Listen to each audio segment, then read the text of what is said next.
Pecha Kucha 81, Undertale, and Incognegro. So I've got way too much stuff to discuss this week.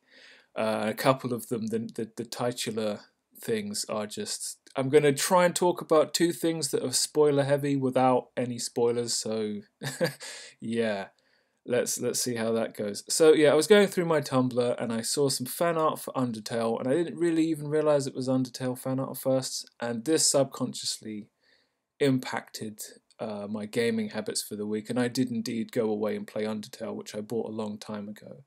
And I recommend you go buy Undertale too. That's why I'm talking about it, because it's great.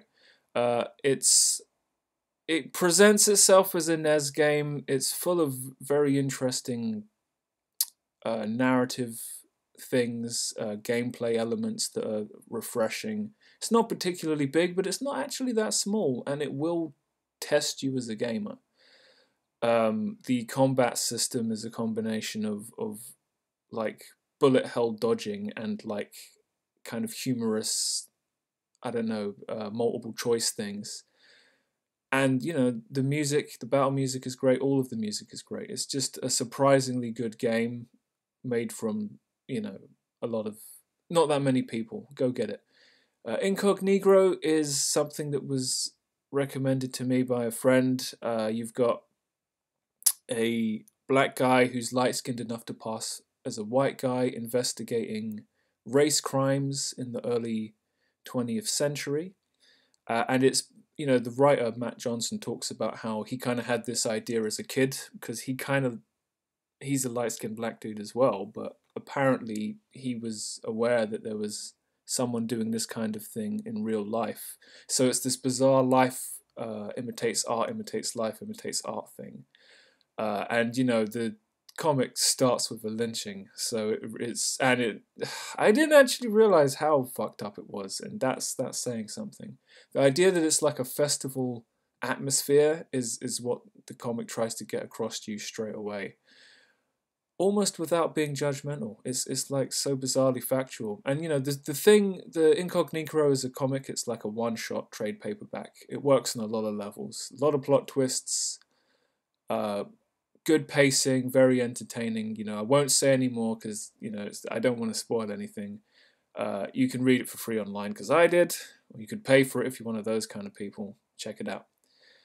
So what was I looking at this week? You know, there's random art tutorials once in a while. So this one guy has a Cintiq and he actually records what he's doing with his hands. So he airbrushes and I'm seeing him change scale with his hand on his left hand all the time, and it's really informative because it's like this guy uses one tool and he just uses it so well it works. So having watched an airbrushing tutorial, I just ran off and then started working with block black because you know that's how it is.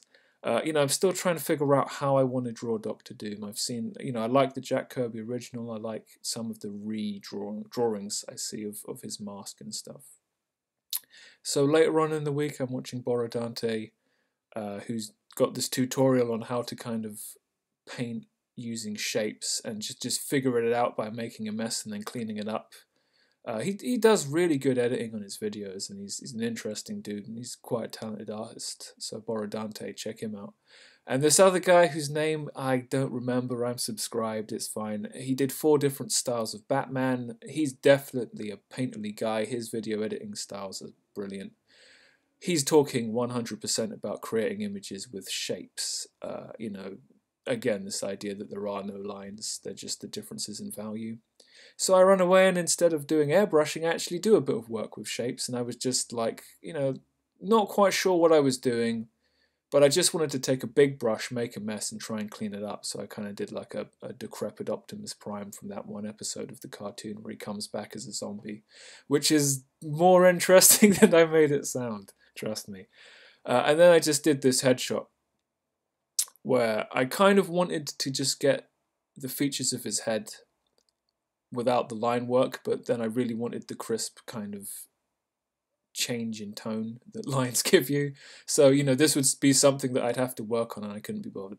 Because I ended up doing an airbrushed picture of Rubel Bernstein, and this kind of was an accident. And I'm going to kind of talk about this backwards, which is weird. So this is where it is now. I don't regard it as finished. I think the mouth is still a mess.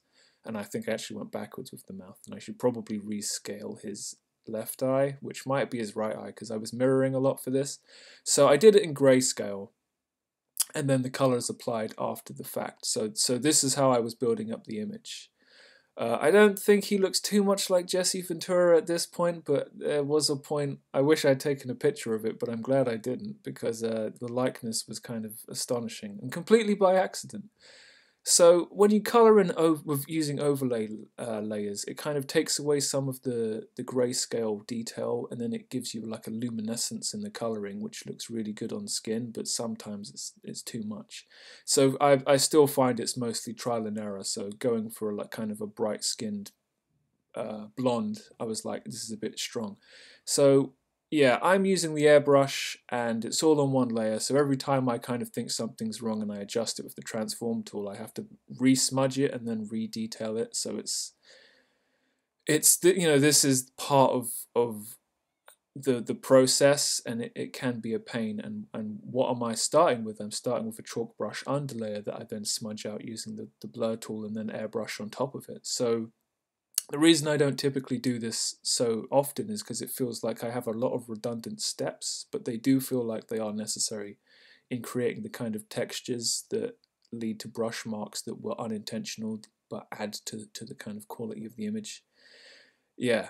All right. So yeah, should I keep my final slide? I don't know, because it's really me saying, oh, I should do the Smiley Show next week, and I should, but do I need to keep saying it? But then I need a conclusion. So yeah, I don't really know. I'm also a little bit thinking of putting the Pecha Kucha on the shelf and creating real YouTube content on a weekly basis, but then that would be an actual job, and the Pecha Kucha isn't, and that's why it gets done. So yeah, I'm gonna think some things, and maybe I'll do some Smiley Show, but I've found it really invigorating to think about images as just a collection of shapes, as opposed to worrying about lines, and even more importantly, worrying about the finish of an image, which is so important, but really not that important. You should just let it be, where you decide to stop, and not worry about it. I didn't do any referencing for Berserk this week.